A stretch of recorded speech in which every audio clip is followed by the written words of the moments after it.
Assalamualaikum warahmatullahi wabarakatuh. Pada kesempatan kali ini saya akan sharing tentang satu aplikasi yaitu RTI Bisnis.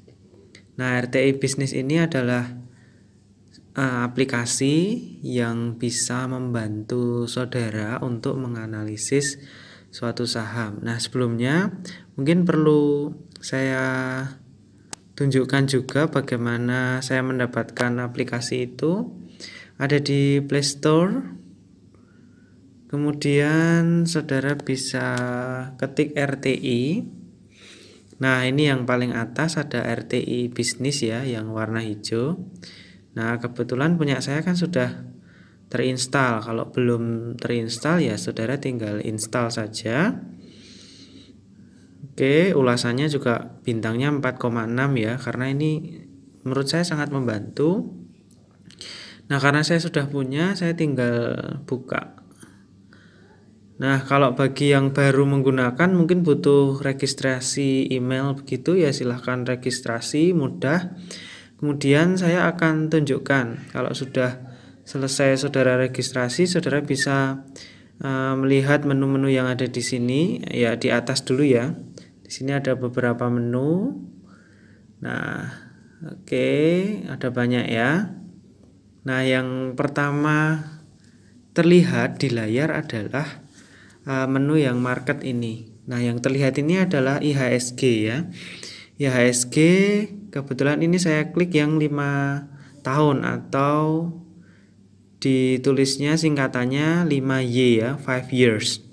Ini dari tahun 2015-an ya. Di tahun 2016-an sampai 2020 ya terlihat. Kalau saya mau lihat IHSG dalam 3 tahun, saya klik yang 3Y. Nah, ini dalam 3 tahun seperti ini. Kemudian kalau saya mau lihat yang 1 tahun terakhir seperti ini. Kemudian YTD. YTD itu apa? Year to date. Year to date itu adalah bulan Januari, tanggal 1 Januari sampai tanggal sekarang ya, di tahun tersebut, tahun 2020 ini kan.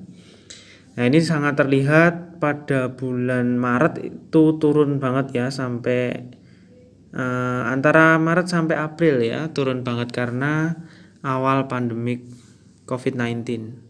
Kalau mau lihat 6 bulan terakhir seperti ini, 6M 6 months. Kalau mau lihat 3 bulan terakhir, nah ini sudah mulai trennya naik ya, IHSG-nya trennya naik, sudah menembus di atas 5.000, sudah naik. Nah, ini kalau 1M ini 1 month, 1 bulan terakhir ya.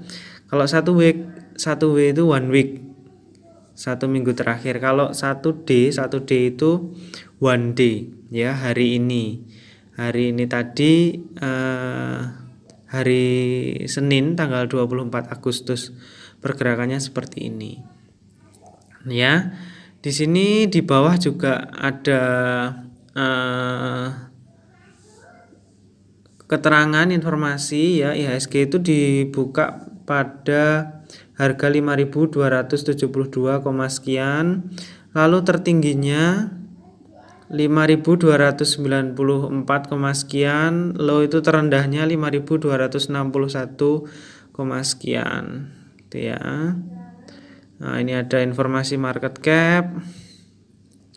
Lalu kemudian di sini ada 1 bulan terakhir ya. Ini ada hijau itu pas IHSG-nya naik, merah itu pas IHSG-nya turun. Nah, ini adalah indeks performance. 1 hari ini tadi naik 0,08% ya, kecil ya. 1W dalam 1 minggu itu naik 0,83%, dalam 1 bulan naik 3,17%, dalam 3 bulan naik 15,87%. Namun dalam 6 bulan atau dalam hitungan year to date 1 tahun, 3 tahun, 5 tahun ini masih minus ya. Nah, ini adalah IHSG. IHSG itu adalah indeks harga saham gabungan ya, seluruh saham yang ada di BI itu di gampangnya di rata-rata gitu. Ya, itu ini IHSG ini menunjukkan ya rata-rata semua sahamnya itu posisinya naik atau turun seperti itu ya. Dalam 5 tahun ini ya semua saham itu kalau dari 2016 sampai 2019 itu ya posisinya naik gitu. Tapi karena ada pandemi COVID-19 jadi di awal tahun 2020 turun ya sangat tajam. Karena memang beritanya kemarin itu kan virus baru, kemudian vaksinnya belum ada, obatnya belum ada, seperti itu. Jadi direspon pasar itu sangat negatif, harga saham banyak yang berjatuhan seperti itu. Nah, ini tadi IHSG ya. Kemudian di sini ada banyak menu juga ya, tapi yang cukup penting ini misalnya movers. Nah, movers ini adalah saham-saham yang movers itu kan artinya bergerak ya. Bisa kita klik misalnya gainers dulu. Gainers itu adalah saham yang paling tinggi kenaikannya. Nah, ini adalah BBKP atau Bank Bukopin ya, naiknya lumayan tinggi. Nah, dalam sehari tadi, karena saya masih klik yang 1D. Kalau saya mau pilih yang 5Y, dalam 5 tahun yang paling naik tinggi itu mana sih? Gitu ya. Ada Barito Pacific, kemudian ada INKP, Indah Kiat, Pulp and Paper, kemudian ada Indika Energi gitu ya. Ya, ini banyak. Kalau dalam 5 tahun berarti ini saham-saham yang bagus ya. Selama 5 tahun terakhir ini naiknya lumayan begitu. Gainers, kemudian losers. Losers ini adalah saham-saham yang turun tajam. Ya, ini saya masih pakai 5Y. Yang paling turun tajam adalah LPPF. LPPF itu adalah Matahari Department Store. Dalam 5 tahun ini turunnya sangat banyak ya. Sangat banyak. Kenapa? Karena banyak faktor. Contohnya faktor online store. Dalam 5 tahun ini, dalam 5 tahun terakhir ini kan toko online itu sedang berkembang sangat pesat begitu. Jadi banyak orang yang kalau mau beli baju, beli sepatu itu sudah nggak ke Matahari tapi ke platform online yang ada di handphone saudara gitu. Saudara tinggal klik transfer, nanti barangnya datang sendiri begitu. Ya, ini kalau saya klik, nah ini kelihatan saya klik 5Y ya turun terus begitu ya LPPF. Kemudian ada fenomena COVID-19.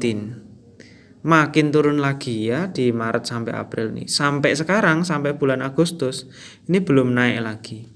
Karena memang kondisinya memang pemerintah menganjurkan masyarakat untuk berada di rumah. Jadi tidak ada yang jalan-jalan ke mall, nggak ada yang beli-beli baju, hanya banyak orang yang menyimpan uangnya itu untuk kebutuhan-kebutuhan yang penting begitu. Nah, ini ya. Nah, ini ternyata ada WSKT juga, Waskita Karya. Wah, ada HM Sampurna juga. Ternyata minusnya gede juga dalam 5 tahun terakhir. Ini saya cukup kaget ya, ada Waskita Karya, ada Wijaya Karya. Ini dua jagoan di sektor infrastruktur begitu. Nah, ini ada gainers, ada losers, terus ada active turnover ya. Ini yang paling aktif, aktif volumenya ya, volume yang paling banyak diperdagangkan mana? Ini banyak yang saham-saham yang harganya 50 ya. Jadi saham yang harganya 50 itu sudah mentok, tidak bisa turun lagi ya. Biasanya ini mau dijual juga susah. Biasanya ada masalah ini perusahaannya. Kemudian ini aktif frekuensi ya, ini paling sering diperdagangkan ya, ada BRI, Telkom, MNC, BBCA, wah, ini bagus-bagus sahamnya. Kemudian net foreign buy.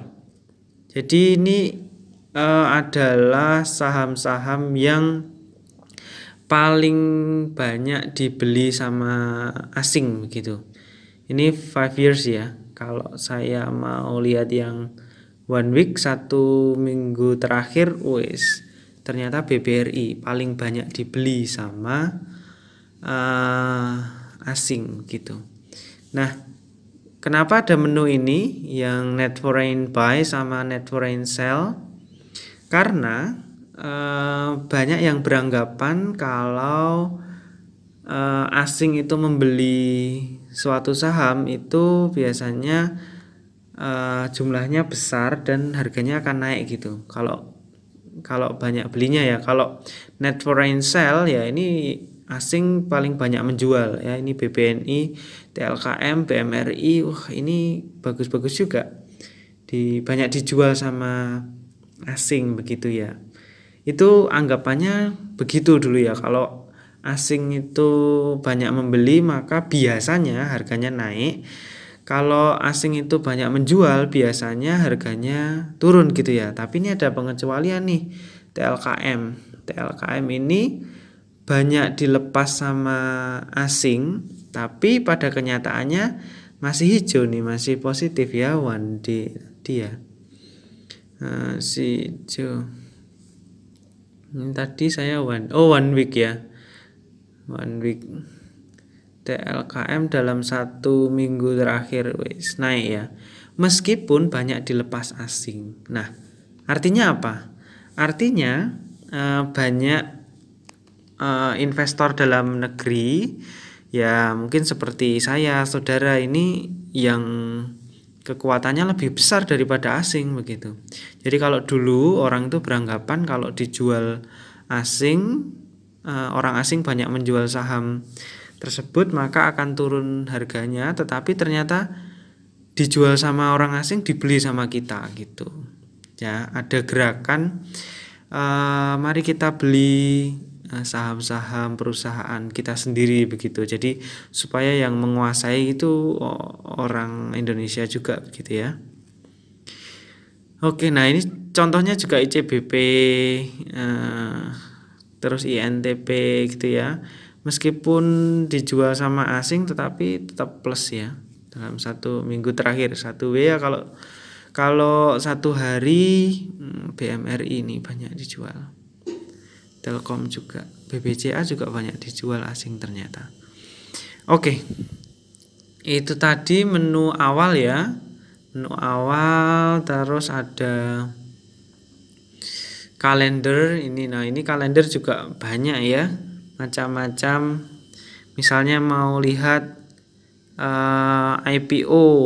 Nah, ini ada yang IPO yang dalam waktu dekat gitu ya. Nah, kalau saudara pengen cari dividen ya, saudara klik dividen.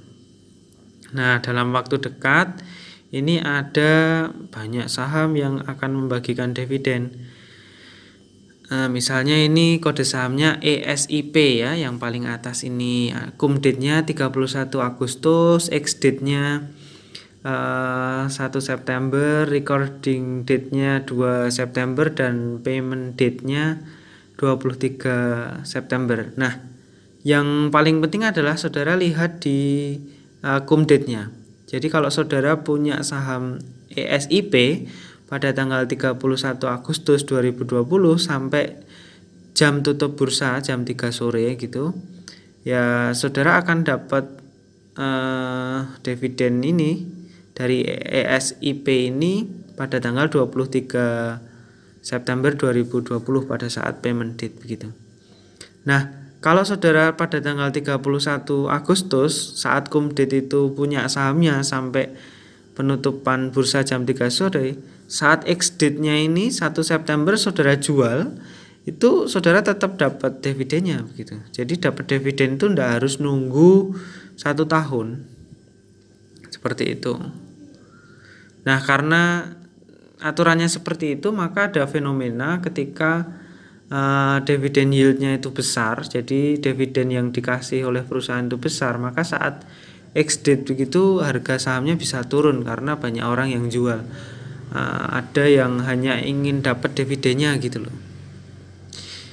Oke, ini nanti saudara bisa explore sendiri ya menu-menu di sini. Watchlist ini saham-saham yang saya pantau begitu. Nah, terus watchlist ini juga bisa per sektor ya. Ini banking, kemudian ada consumer, ya. Kemudian kalau my watchlist ya ini saham-saham yang saya amati begitu. Oke. Kemudian ini indeks, ini ada indeks beberapa negara yang lain ya. Ada Amerika, Europe, indeks Asia begitu. Kenapa ada indeks negara lain? Karena ada teori bahwa indeks negara lain itu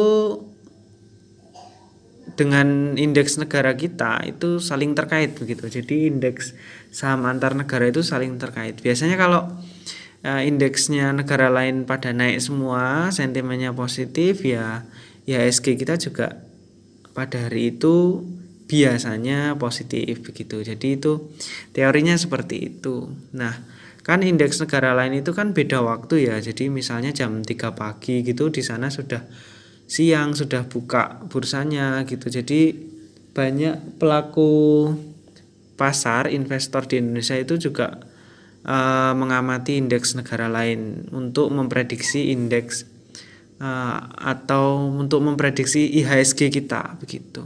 Nah, saya akan langsung masuk ke contoh saham ya untuk menganalisis saham.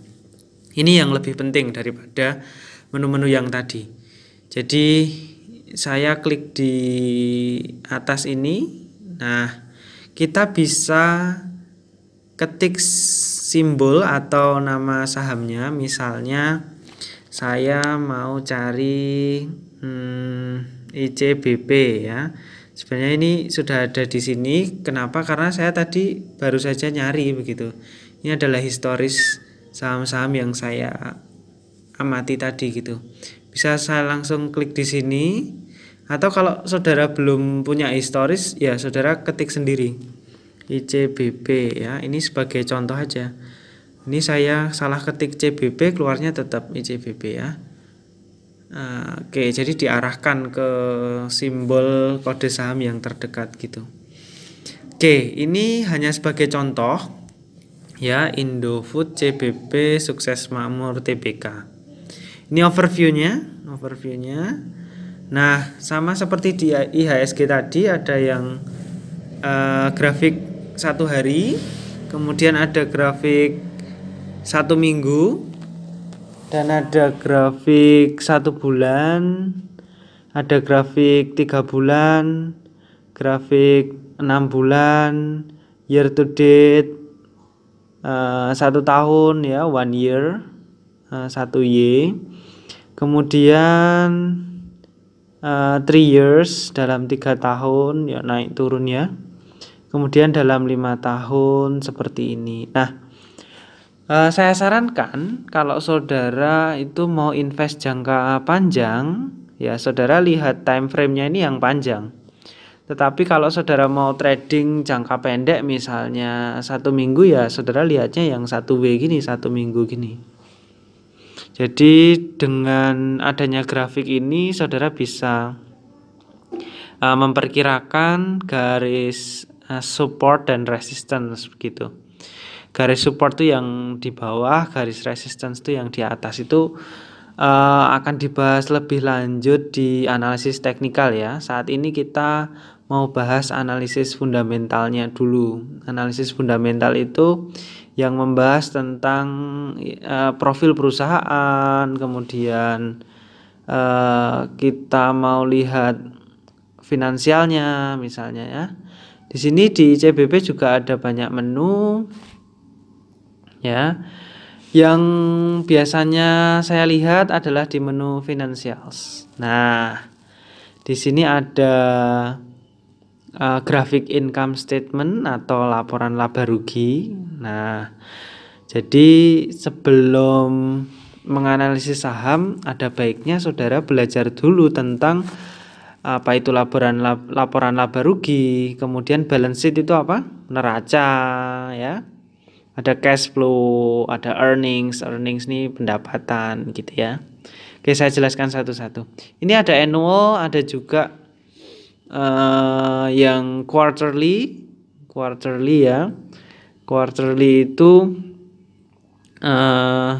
dalam satu tahun itu ada 4 kuartal ya. Jadi Januari sampai Maret, kemudian Juni, kemudian September, kemudian Desember gitu ya. Jadi dalam satu tahun dibagi 4 gitu. Jadi dibandingkan antara kuartal 1 tahun kemarin dengan kuartal 1 tahun ini misalnya gitu. Nah, kalau saya biasanya lihatnya yang annual. Ya, annualnya ini kan udah kelihatan ini dari income statement, laporan laba ruginya, yang pink itu apa? Revenue.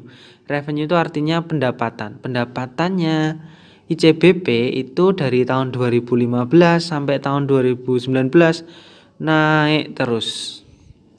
Tahun 2015 berapa? 31,7 T. 31,7 triliun. Pada tahun 2019 mencapai 42,3 triliun. Ya, ini menurut saya ini contoh pendapatan yang baik dari tahun ke tahun meningkat. Nah, ini perusahaan yang bagus begitu ya. Nah, kenapa di tahun 2020 masih 21,1 triliun ya, sekitar situ. Sekitar 21-22 triliun. Karena pada tahun 2020 ini kan masih berjalan. Ya, yang mungkin yang ada baru kuartal 1 dan kuartal 2. Kuartal 1 itu sampai Maret, kuartal 2 sampai Juni. Jadi setengah tahun itu sudah 21 sekian triliun. Gitu. Sekarang bulan Agustus ya. Jadi kalau mau lihat laporan di kuartal ketiga ya September. Nanti setelah September ada laporan lagi, ini pinknya akan naik lagi. Warna pink di diagram income statement atau laba rugi itu. Laporan laba rugi. Kemudian saya mau lihat yang net income. Net income itu yang warna biru. Net income itu adalah labanya gitu ya. Labanya. Jadi kalau revenue itu masih penjualan, sedangkan yang biru itu net income tuh labanya. Jadi penjualan kan harus dikurangi dulu, dikurangi beban biaya, dikurangi beban operasional, macam-macam gitu kan. Ada biaya listrik, biaya gaji karyawan, macam-macam. Kemudian ada dikurangi pajak gitu. Ada net income, terus ada net profit margin gitu ya. Jadi saya nggak menjelaskan secara detail karena apa itu net profit margin, apa itu revenue, itu sudah dijelaskan di mata kuliah manajemen keuangan ya. Seharusnya saudara mengerti dulu apa itu ya. Nah, NPM-nya, net profit margin-nya itu ditunjukkan di grafik warna hijau. Ini juga meningkat terus ya. Dari tahun 2015 sampai 2019. Nah, ini bagus. Oke, kemudian saya masuk ke balance sheet. Balance sheet itu kan neraca. Neraca itu isinya apa saja? Aset, kemudian liability atau utang, dan equity ya. Jumlah aset itu sama dengan liability plus equity atau modal ya. Ya, itu pemahaman neraca juga seharusnya saudara paham dulu. Nah, dilihat dari balance sheet ini, aset yang warna biru ya itu meningkat terus. Nah, keren. Kemudian equity modalnya ini juga naik terus. Kemudian liability-nya atau utangnya itu ya naiknya tapi nggak banyak. Nah, ini malah bagus. Jadi kalau bisa perusahaan itu utangnya juga jangan gede-gede banget gitu. Kemudian ada debt to equity ratio atau DER yang warna hijau ini turun. Artinya apa? Bagus. DER itu kalau semakin tinggi ya semakin jelek perusahaannya gitu. Ya, saya jelaskan dua laporan ini dulu ya. Income statement itu laporan laba rugi, balance sheet itu neraca. Dilihat dari sini ya, ini ICBP ini keren. Tuh, kemudian ini ada news juga, ini biasanya terupdate ya. Kalau saudara jadi investornya ICBP ya sebaiknya mengikuti perkembangan dari ICBP gitu. Kemudian ini yang penting ini, profile. Profilnya ada company history, kemudian ini ada shareholders composition ya. Shareholders composition ini kan komposisi sahamnya itu 80% dimiliki oleh Indofood Sukses Makmur ya, dikuasai sama Indofood Sukses Makmur 80,53%. Sisanya sebesar 19,47% dimiliki oleh masyarakat yang diperdagangkan. Ya, saudara kalau mau beli juga bisa. Jadi 19,47% ini number of shares-nya atau jumlahnya sekitar 2.270 juta lembar ya. 2.270 juta sekian lembar, banyak banget. Oke, nah ini ada komisaris utamanya. Kemudian ada komisaris, ada direktur utama, ada direktur. Nah, kenapa profil ini penting? Karena saat saudara mau beli saham, saudara perlu tahu dulu board of commissioners-nya ini siapa saja. Nah, yang paling penting adalah jangan sampai direksinya, eksekutif perusahaan ini adalah seseorang yang punya histori jelek atau bahkan pernah ditangkap KPK karena kasus korupsi. Nah, itu sebaiknya dihindari karena kita beli saham itu kan sama saja beli perusahaan. Apakah saudara mau bekerja sama atau dalam satu perusahaan dengan seorang koruptor? Nah, pasti tidak mau. Ya, saudara lihat apakah jajaran komisaris, jajaran direkturnya ini orang-orang baik. Saudara bisa telusuri begitu. Kemudian ini yang nggak kalah penting, justru ini yang paling penting. Di sini ada ringkasan ya, EPS atau earning per share di menu key statistik ya. Ini setelah profil ada key statistics. Dari tahun 2017 sampai 2020 ya, tahun 2020 laporannya baru sampai Q2, kuartal 2. Nah, kita bisa lihat saudara, EPS tahun 2017 itu berapa? 326 ya. Kemudian tahun 2018 392. Kemudian tahun 2019 432 EPS-nya. Nah, kalau yang tahun 2020 ini IPS kenapa bisa 579? Ini proyeksi ya. Nah, IPS itu apa? Earning per share. Earning dari setiap lembar sahamnya itu sekian gitu. Jadi ini bisa dilihat ya, pendapatannya meningkat begitu.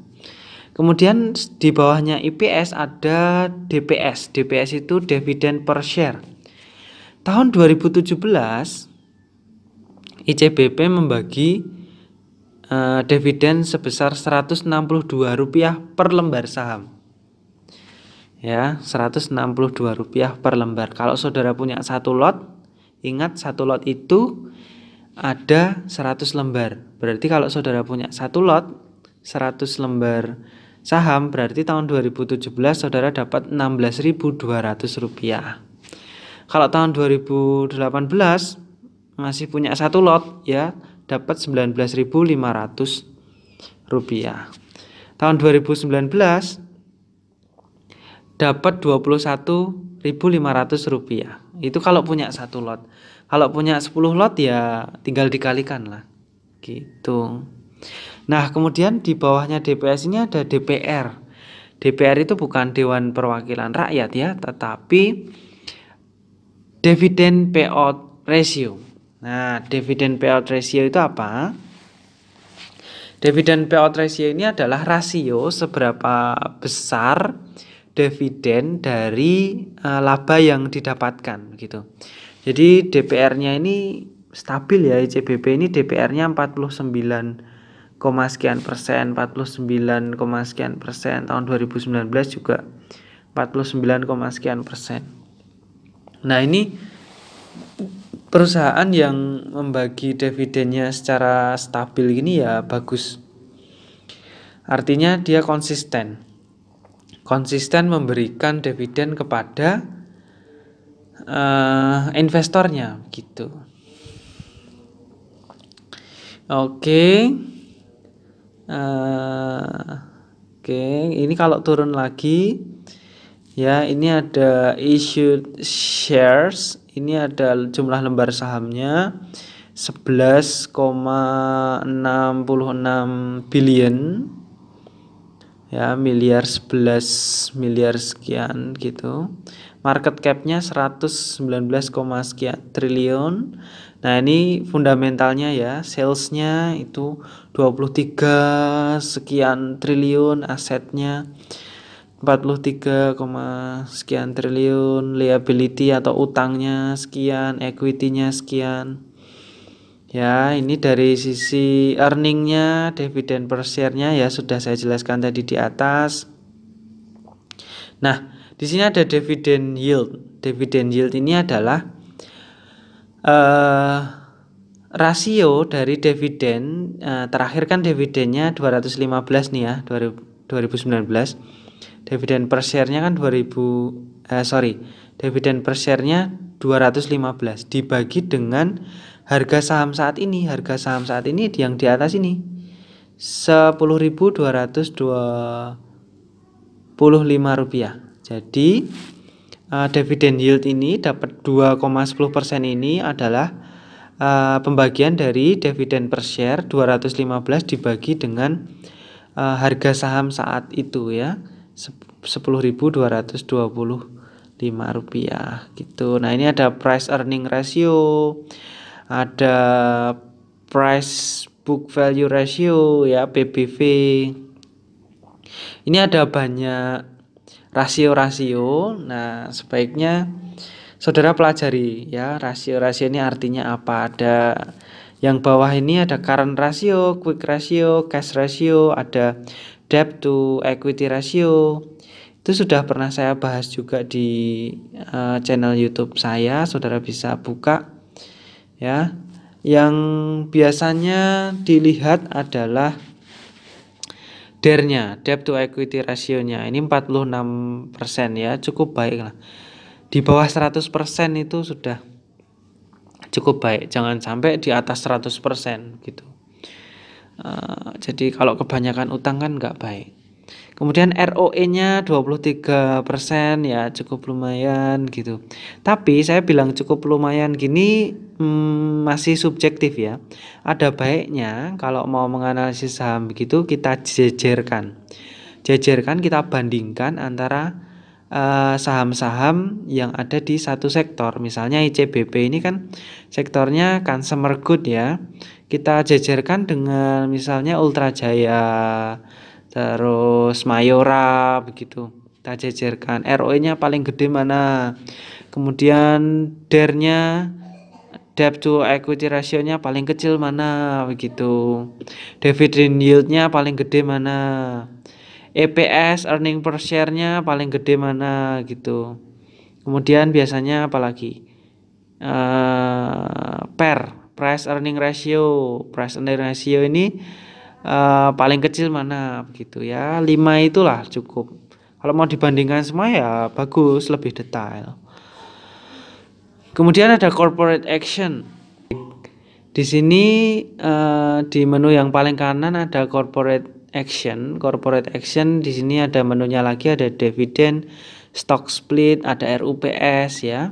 Kalau saudara punya sahamnya ICBP ya saudara berhak mengikuti rapat umum pemegang saham dari ICBP. Begitu juga di saham di perusahaan lain gitu. Nah, kalau kita klik dividen maka muncul histori dividen dari tahun ke tahun ya. Nah, kalau kita lihat pembagian dividen terakhir itu sekitar bulan Agustus ya, cum date-nya 23 Juli 2020, payment date-nya 12 Agustus 2020. Nah, kalau kita lihat 215 ini kan 215 ini kan pembagian dividen dari tahun 2019 ya. Jadi dibagikannya tahun 2020. Kalau kita lihat statistiknya 2020 ini nanti dia punya laba sekian ya, dibagikannya 2021 biasanya begitu. Tapi pada tahun 2018 ICBP ini membagi dividen 2 kali ya. Ya cukup royal ya, namanya dividen interim begitu. Jadi di corporate action ini selain kita bisa lihat dividen juga bisa lihat stock split. Nah, ini pernah melakukan stock split sekali pada tahun 2016. Stock split itu pemecahan saham gitu. Jadi 1:2 artinya kalau harga sahamnya itu 10.000 ya dibagi 2 jadi harganya 5.000 gitu. Tapi kalau saudara punya satu lot, saudara jadi punya 2 lot seperti itu, stock split. Biasanya saham-saham yang stock split ini karena harganya sudah terlalu tinggi, kemudian ada kebijakan stock split supaya apa? Supaya harga sahamnya itu jadi murah dan investor itu bisa lebih mudah untuk bisa membelinya begitu, lebih murah gitu. Kemudian RUPS ya, ini ada RUPS terakhir 29 Mei 2019. Jadi setiap tahun ada RUPS ya. Ini di Sudirman Plaza Indofood Tower. Ya karena Indofood sudah punya gedung sendiri ya di Indofood Tower, tapi ada perusahaan yang bisa di hotel mana seperti itu. Jadi RUPS itu bisa di kantornya sendiri, bisa juga di hotel mana begitu. Terima kasih, demikian yang bisa saya sampaikan. Semoga video ini ada manfaatnya. Selamat belajar. Silahkan share video ini jika ada manfaatnya.